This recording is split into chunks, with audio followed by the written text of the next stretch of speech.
Recep Tayyip Erdogan akan segera memasuki periode ketiganya memimpin Turki setelah resmi memenangkan pemilihan umum yang berlangsung 2 putaran. Lalu bagaimana memaknai kemenangan Erdogan baik untuk masyarakat Turki maupun global? Mari kita bahas bersama dengan Agung Nurwijoyo, dosen hubungan internasional Universitas Indonesia. Selamat malam Mas Agung, apa kabar? Selamat malam Mbak, baik. Alhamdulillah. Mas Agung, kalau kita melihat kemarin pemilu Turki baru selesai dan kalau kita melihat di tahun ini, Erdogan sebenarnya menang tipis saja atas lawan politiknya yaitu Kılıçdaroğlu. Erdogan ini kalau saya tidak salah meraih suara di angka 52% lebih, sedangkan pesaingnya ini mendapatkan suara 47%. Lalu sebenarnya Mas Agung, bagaimana sih dinamika politik yang ada di sana yang terus membuat Erdogan ini bisa tetap unggul? Dan dengan hasil tipis ini sebenarnya apakah akan menyisakan polarisasi di masyarakat Turki? Oke, ya ini sebenarnya kan pemilu yang dilaksanakan yang pertama kali Erdogan harus melalui putaran yang kedua ya Mbak ya. Karena sebelumnya kontestasi yang sebelumnya selesai dalam satu putaran saja ya. Dan pihak oposisi ini kan sebenarnya atau Cumhur Ittifaq ini menggunakan strategi yang berbeda sebenarnya dibandingkan dengan pemilu presiden sebelumnya ya, dibandingkan pemilu yang sekarang.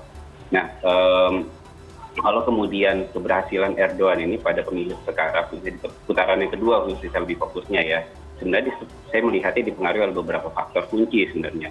Yang pertama adalah faktor bergabungnya Sinan Oğan. Sinan Oğan ini adalah salah satu calon presiden di antara 4 presiden yang maju di putaran yang pertama. Ada Kemal Kılıçdaroğlu, ada Recep Tayyip Erdogan, yang ketiga adalah Sinan Oğan, dan keempat adalah Muharrem İnce. Muharrem İnce ini mundur di beberapa hari menjelang pemilihan. Jadi faktor bergabungnya Sinan Oğan yang merupakan kubu kelompok dari nasionalis sebenarnya aslinya, ini memberikan satu dorongan penting naiknya suara Erdogan dari 49% pada putaran pertama menuju ke 52% di putaran yang kedua. Ini yang pertama. Yang kedua, keberhasilan juga Erdogan di putaran yang kedua tentu saya rasa dipengaruhi oleh faktor masyarakat Turki sebenarnya yang cenderung lebih memilih stabilitas dibandingkan dengan perubahan-perubahan. Kalau kita kan tentu perubahan itu lebih kepada condong materi kampanye kemudian dihadirkan oleh Kemal Kılıçdaroğlu. Misalkan contohnya adalah perubahan sistem kembali dari presidensial menuju parlementer.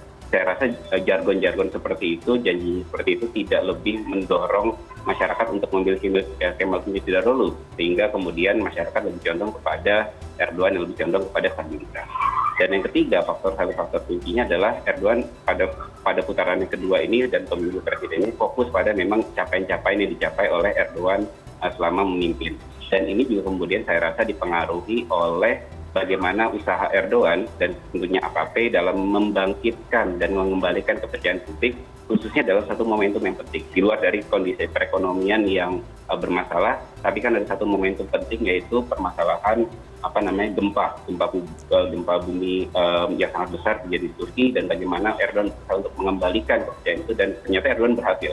Buktinya 10 dari 11 provinsi yang terdampak dari gempa Turki justru memilih Erdogan dan AKP sebagai kekuatan mayoritas seperti itu. Baik, tadi Mas Agung sempat menyinggung masalah bagaimana kondisi ekonomi di Turki. Saya tertarik dengan hal itu, Mas Agung. Sebenarnya kemenangan dari Erdogan ini kan banyak kontroversi di belakangnya, mulai dari kondisi ekonomi yang buruk dan juga nilai tukar lira saat ini sedang sangat lemah seperti itu. Kemudian juga ada yang mengatakan bahwa Erdogan ini adalah sosok yang sangat otoriter. Nah, sebenarnya dari kontroversi yang terjadi, bagaimana sekiranya nanti Erdogan akan menjalankan masa kepemimpinannya dan apa sebenarnya makna kemenangan ini bagi Turki dan juga rakyatnya, Mas Agung? Oke, sebenarnya kan kritik terhadap masalah perekonomian ini bukan kali pertama terjadi sih. Di pemilu-pemilu sebenarnya isu perekonomian itu senantiasa muncul. Bahkan yang satu hal yang menarik kan berapa banyak kemudian analis yang berpandangan, media-media yang berpandangan bahwa dengan jatuhnya lira akan mengakibatkan jatuhnya Erdogan seperti itu. Tapi dalam realitasnya justru berkebalikan. Erdogan tetap bisa memimpin, tapi berarti kan kita memaknai bahwa ternyata dalam kontestasi pemilu, hal ini menunjukkan yang pertama bahwa Erdogan masih mendapatkan kepercayaan dari rakyat Turki. Itu yang pertama. Dan ini menunjukkan juga bahwa Erdogan masih menjadi sosok yang strongman di Turki hari ini. Meskipun petahana pada kondisi sekarang mengajukan calon yang menurut saya bukan main-main ya dalam konteks kontestasi politik Turki. Kemal Kılıçdaroğlu itu punya pengalaman yang panjang dalam perpolitikan domestik di Turki. Dan yang kedua, satu hal penting yang kemudian kita bisa lihat bahwa rakyat Turki menunjukkan rakyat Turki masih tetap percaya dengan demokrasi sebagai jalan suksesi kepemimpinan nasional. Dan ini satu hal yang sangat positif bagi Turki seperti itu. Dan dalam konteks memaknai kemenangan Erdogan ini tentu kemudian sangat didorong ya bagaimana kemudian nantinya Erdogan untuk dalam konteks membina terkait kebijakan-kebijakan domestiknya ya, karena bagaimanapun stabilitas yang didorong tentu masalah-masalah ekonomi ini menjadi masalah yang prioritas ya. Yang kedua tentu recovery pasca gempa, ditambah juga sebenarnya ada permasalahan yang lain yang kemudian menjadi PR besar Erdogan, misalkan kondisi sosial, karena memang di masa-masa kalau tadi itu ada polarisasi, kecenderungan itu tentu ada ya. Tentu kemudian misalkan antara kelompok khususnya sentimen kepada kelompok-kelompok anti imigran pada orang-orang Suriah misalkan. Ini akhirnya memang kan pertama Erdogan harus menciptakan konsolidasi di kalangan elitnya, khususnya di kelompok aliansinya ya kan, ditambah juga bagaimana kemudian memberikan atau membangkitkan kembali kepercayaan rakyat Turki untuk terlebih kan ini momentum juga sebenarnya 2023 adalah 100 tahun Turki Republik itu berdiri. Dan Erdogan sejalan dengan itu kan dia memiliki visi ya, KDF 2023 ya, bagaimana kemudian akhirnya menciptakan keberhasilan di masa-masa berikutnya seperti itu. Dan yang terakhir tentu kemenangan ini kan ini periode terakhirnya Erdogan sebenarnya sampai 2028. Tentu ini menjadi sinyalemen yang penting untuk kemudian dicatat oleh Erdogan dan AK Parti, bagaimana juga sudah memikirkan terkait dengan siapa suksesornya seperti itu. Karena bagaimanapun juga AK Parti ini ternyata kan kalah di kota-kota besar.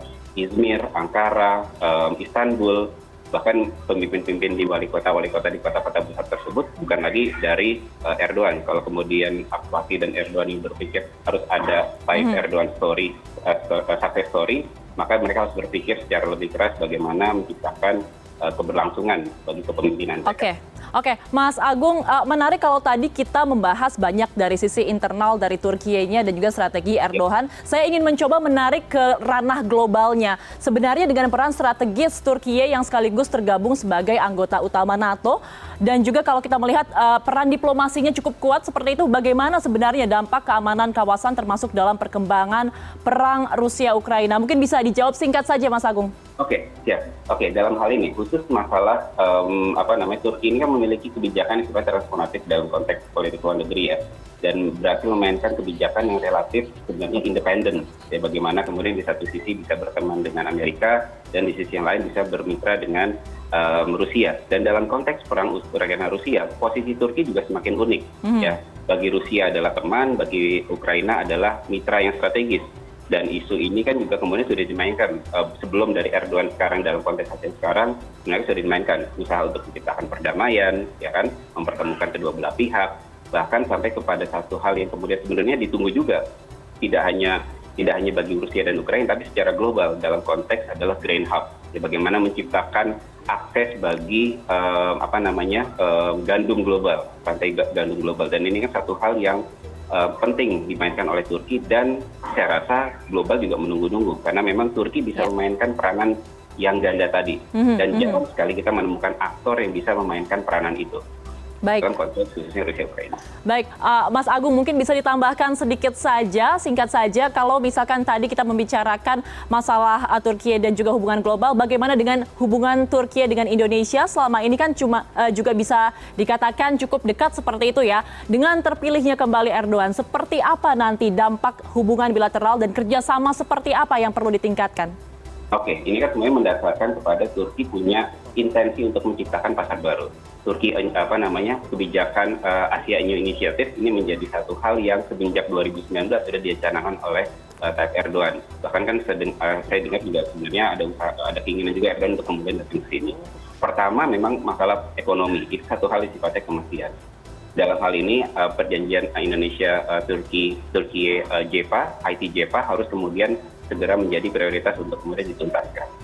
Kerjasama lain dalam konteks pertahanan, ya kan, industri pertahanan keduanya memiliki secara intensif untuk melakukan kolaborasi, ya, dalam bidang sosial budaya, pendidikan, bahkan usaha untuk meningkatkan people to people konteks, ini menjadi satu hal yang penting.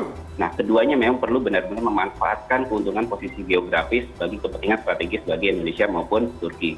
Dan selain itu, khususnya kita bisa fokus juga kepada isu similarities antar Indonesian Tourist sebagai mayoritas Muslim dan negara dengan menggunakan prinsip demokrasi. Penting keduanya untuk mengoptimalisasi peran ini menjadi suara dan lokomotif bagi dunia Islam, khususnya dalam mencari, let's say, solusi isu masalah Palestina, masalah kemanusiaan di Afghanistan, dan juga misalkan usaha untuk memerangi Islamophobia yang semakin berkembang. Gitu. Baik, terima kasih banyak Mas Agung ini atas tadi penjabarannya yang tadi juga sangat menjelaskan dari berbagai sisi ya, mulai dari sisi internalnya, dari dalam negeri Turkiye, sehingga juga bisa menjelaskan sampai ke isu globalnya seperti apa. Terima kasih sekali lagi Mas Agung Nurwijoyo, dosen Hubungan Internasional Universitas Indonesia. Selamat malam, sehat selalu. Selamat malam, terima kasih.